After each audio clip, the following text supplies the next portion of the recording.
ওং স্থাপকায় চ ধর্মস্য সর্বধর্মস্বরূপিণে অবতার বরিষ্ঠায় রামকৃষ্ণায় তে নম। মোবাইলের ওই পারে থাকা সমস্ত ব্রহ্মকে ইন্দ্রজিৎ জানায় তার সাষ্টাঙ্গ প্রণাম আর আহ্বান জানায় যে তারা যেন এই ভিডিওটা পুরোপুরি খুব মনোযোগ সহকারে দেখেন, কারণ এই ভিডিওটা তৈরির কারণই হচ্ছে মানুষকে ধর্মপথে নিয়ে আসার জন্য। বর্তমান সময়ে দেখা যাচ্ছে যে মানুষ ধর্মপথ থেকে অনেকটা বেরিয়ে এসছে।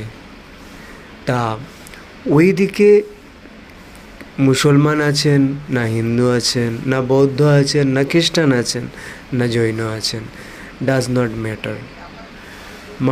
মানুষই। আমার গুরু শেখান যে ধর্ম এক, মানুষও এক, ভগবানও এক। তাই এই ক্ষুদ্র ভিডিওটা আপনারা দয়া করে স্ক্রিপ্ট না করে অবশ্যই মনোযোগ সহকারে দেখবেন। কালকে একটা ধর্মসভার লেকচার শুনছিলাম, সেখানে একজন মহান মহারাজ তিনি লেকচার দিচ্ছিলেন।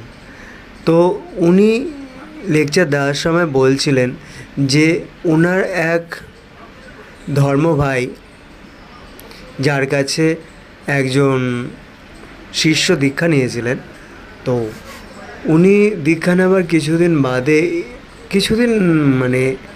বেশ কিছুদিন বাদে এসে ওনার কাছে জানাচ্ছেন যে হে মহারাজ, আমি তো বেশ কিছুদিন হলো দীক্ষা নিয়েছি, কিন্তু আমার তো ভগবানের প্রতি কই ভালোবাসা জন্মাচ্ছে না। তখন ওই মহারাজ তীব্র প্রোটেস্ট করে বলেছিলেন যে না, তুমি ভুল বলছো, ভগবানের প্রতি তো তোমার ভালোবাসা আছেই, কিন্তু সেটা কম। তো কীভাবে ভগবানের প্রতি তোমার ভালোবাসা আছে সেটা আমি তোমায় প্রমাণ করে দিই। তুমি তো তোমার মা বাবা, ভাই বোন, বউ, বিষয় সম্পত্তি সব কিছুকে তো ভালোবাসো। শিষ্য বলল হ্যাঁ। তাহলে ওই ভালোবাসাটা তুমি তো ব্রহ্ম তো সমস্ত কিছুর মধ্যেই বিরাজমান, তুমি তো তাদের ভালোবাসো, অতএব তুমি ব্রহ্মের প্রতি তো তোমার ভালোবাসা আছে, কিন্তু হ্যাঁ, সেটা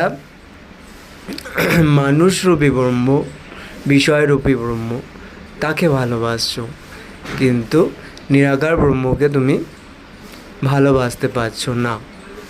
সেইটা মানুষের ধর্মই হচ্ছে, যাকে দেখতে পাচ্ছি, যার সাথে মিশতে পারছি, যার সাথে কিছু গল্প করতে পারছি, তাকেই মানুষ বিশ্বাস করে এবং ভালোবাসতে পারে। নিরাকার কিছু জিনিস যাকে চোখের সামনে দেখা যায় না বা দেখতে পাচ্ছি না, তাকে সে সহজে ভালোবাসতে পারেন না। সো তিনি মহারাজ আরেকটি গল্প এই প্রসঙ্গে তুলে ধরেছিলেন। গল্পটা হচ্ছে এরকম যে বিদেশে একজন লোক একটা ওই চপের দোকান হয় না, সেই রকম দোকানে নিয়মিত সসেক্স নামক এক ধরনের চপ হয় বিদেশে, সেই জিনিসটা খেয়ে থাকতেন, নিয়মিত একটা দোকান থেকে খেয়ে থাকতেন। তো তিনি একদিন ওই যে কাস্টমারটা এসে দোকান থেকে খেতেন, তিনি একদিন এলেন সেই চপ খেতে। তো চপ খাওয়ার পর তিনি তো খুব বিরক্ত, সেই সসেক্সের টেস্ট বদলে গেছে। তো তখন তিনি কী করেছেন, রেগে মেগে পুলিশকে ফোন করেছেন। পুলিশও ওই দোকানে চলে এসছেন। তা ওই দোকানদারকে পুলিশ জিজ্ঞেস করলেন যে চপের টেস্ট কেন বদলে গেছে।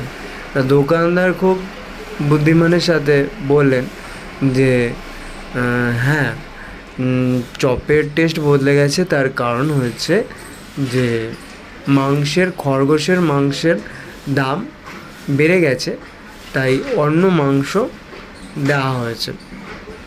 আসলে ওই সসেক্স নামক খাদ্যবস্তুতে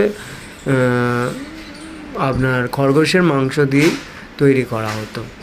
তো এবার পুলিশ অফিসার বললেন, তা ঠিকই আছে, দাম বেড়ে গেছে তখন দিয়েছো, ঠিক আছে, তা তুমি কি কি অনুপাতে দিয়েছো অন্য মাংস? তো বলছেন যে আমি খরগোশের মাংস আর ঘোড়ার মাংস মিক্স করেছে এই সসেক্সে, তো সেটা 50-50 অনুপাতে মিক্স করেছে। তা বলছে 50-50 অনুপাতে মিক্স করেছো, এতে পুরো স্বাদটাই বদলে গেছে। বলে না, আমি একটা খরগোশের সঙ্গে একটা ঘোড়ার কম্বিনেশন যে মাংস তৈরি হয়েছে সেই মাংস দিয়ে সসেক্সটা তৈরি করেছে। এর মানেটা কি বুঝতে পেরেছেন? মানেটা হচ্ছে একটা খরগোশের বডিতে যতটুকু মাংস থাকে, ধরুন 3 কেজি, খুব বেশি বললাম 3 কেজি, আর একটা ঘোড়ার বডিতে যে মাংস আছে সেই রেশিওটা 50-50 বলছেন, কিন্তু মানে ঘোড়া একটা আর খরগোশ একটা, তো 50-50 হয়। কিন্তু যদি মাংসের তুলনা হয়, টোটাল মাংস, সেটা 1:99% হয় কিনা সন্দেহ। সো আমাদের ভালোবাসাগুলো ঠিক ওই রকম হয়েছে যে ভগবানকে ভালোবাসা হচ্ছে 1%, আর মানে বাস্তব জগতের অন্যান্য দৃশ্যমান বস্তু, মানুষ, প্রাণী, তাদেরকে ভালোবাসা হচ্ছে 99%। সো এইটা যখন উল্টানো যাবে, তখনই ভগবানের প্রতি ভালোবাসাটা সঠিক হবে, এবং এটা আমাদের বাস্তবে দরকারও তাই। কারণ ভগবান আমাদের জন্ম দিয়েছেন, সব কিছু আর দিয়েছেন, অক্সিজেন দিয়েছেন, জল দিয়েছেন, সুখ সমৃদ্ধি সব কিছুই দিয়েছেন। অতএব ভগবানকে ভালোবাসা আমাদের প্রধান কর্তব্য। তো এই ছিল বিষয়বস্তু, ভগবানের প্রতি কীভাবে ভালোবাসা বাড়ানো যায় সেই হিসাবে, সেইটা জানার জন্য এই ভিডিওটা তৈরি হয়েছিল।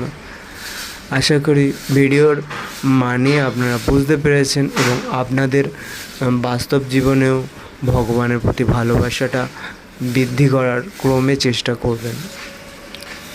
সবাই ভালো থাকবেন, আর ভগবানের কাছে প্রার্থনা করি আপনাদের সবাইকে যেন ভগবান ভালো রাখেন, সুখে রাখেন, আর সবাই সবার বন্ধু হয়ে থাকবেন। Tata, by.